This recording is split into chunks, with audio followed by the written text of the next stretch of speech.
What's up YouTube? Valentin the Mad here, and today I want to discuss something I had in my mind for a while. Since I started gaming, I saw quite a few things change.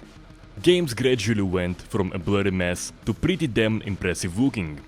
Physics have been introduced and are becoming amazing. And of course, how can we forget advanced fish AI?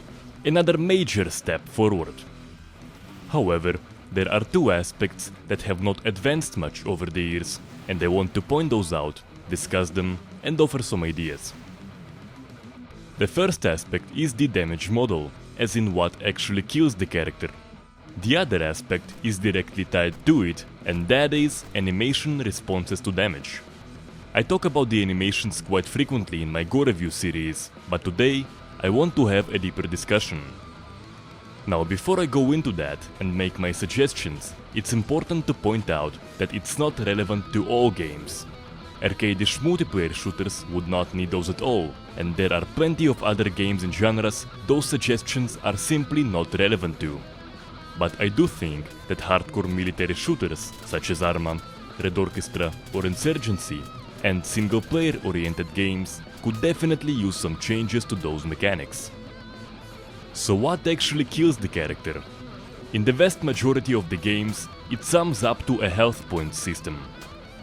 Characters have an initial number for how much health they got, and the amount of points that are removed on each hit is based on the damage value for the weapon and the area where the character was shot. When the number drops to 0 or below, the character dies. The problem with such a system is that you could technically kill a person by shooting a finger enough times. A far more common example would be characters surviving several shots at the chest, keep fighting, and then drop dead from a bullet to the leg. My suggestion is to make a system based on damage to organs and bleeding out, so only shots at the brain, the heart, or the spinal cord at the neck would mean insta-death. Shots at organs, such as the lungs or the liver, would disable a person, but not kill them right away. Shots at other locations would mainly initiate bleeding and cause pain. The bleeding is fairly simple, and we already have such systems in several games. On hits, the character starts bleeding, and the blood meter will drain if the wounds are not treated. Obviously, the more shots the character takes, the faster they bleed out. What we don't have is arteries. They could be mapped on the body, and the character would bleed out much faster if they take damage. The pain side is where the animations come in, because even if you have the most progressive damage system ever, with literally every organ and artery mapped, it's not going to be very interesting if everything happens behind the scenes. If you see characters shrug off bullets and keep running like nothing happened, does it even bloody matter if the insides are mapped or not? So my suggestions are the following. Unless shot in critical organs, characters would have several wounded states of behavior based on a pain meter.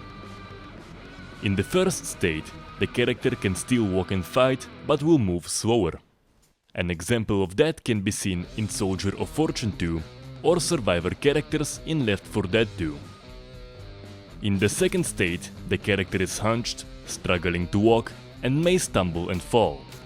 Desperate attempts of inaccurate shooting would also be cool. A great example of that can be seen in Grand Theft Auto 4. The third one is a disabled state in which the character is lying in pain on the floor, completely unable to fight.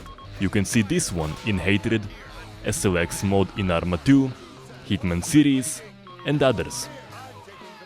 The last one is an unconscious state, which may be equal to dead based on what's needed for the gameplay. A good example of that can be seen in DAYZ. Now, how should that pain meter work? Similar to the health point system, but with a few twists. Each weapon would have a base value, and several locations would be mapped on the body for multipliers. Every state would have its threshold for the pain meter. Sending a character into the first wounded state would be quite easy. Just one shot or stab. But further states will require more work. How about some numbers, for example? My suggestion is 10 or 15 points to send a character into the first wounded state, 75 points to send them into the second hunched state, 100 points to send a character into a disabled state, and 150 or 175 to send them into unconsciousness. And I'm not done just yet. There are a few more factors that should be taken into account. One of them would be a pain resistance value that will also help determine how much pain the character receives on the shot. I think we can all agree that an average bandit will most likely endure much less pain than a well-trained Spec Ops operator. A pain resistance value can point out such differences as long as it's not taken to ridiculous levels. Should be noted that this one would be best for single-player games or heavily balanced for multiplayer. Another factor could be bleeding. Losing blood could raise the pain meter, while bandaging and treating a wound could lower it by some amount. On top of that, there could be a limb crippling system. Shots at one leg will make the character limp and move significantly slower. If both legs are shot, the character will drop to the ground and be forced to crawl. Shots at the arms will greatly reduce accuracy.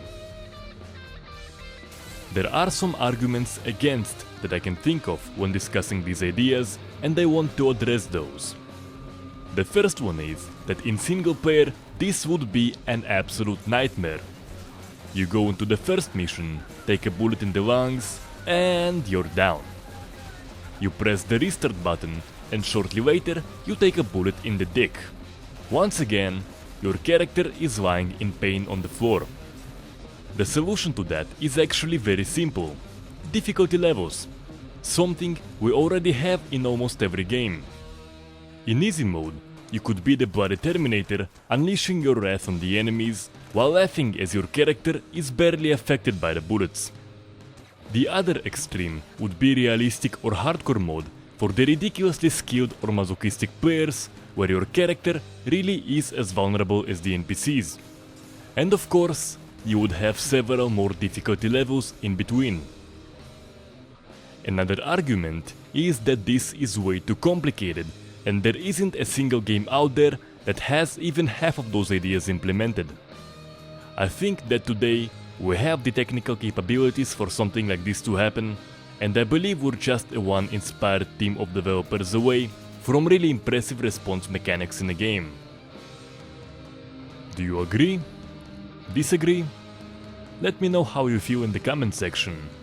If you agree with what I said in this video, post it somewhere, ignite discussion, and if you know a way to message game developers, please do.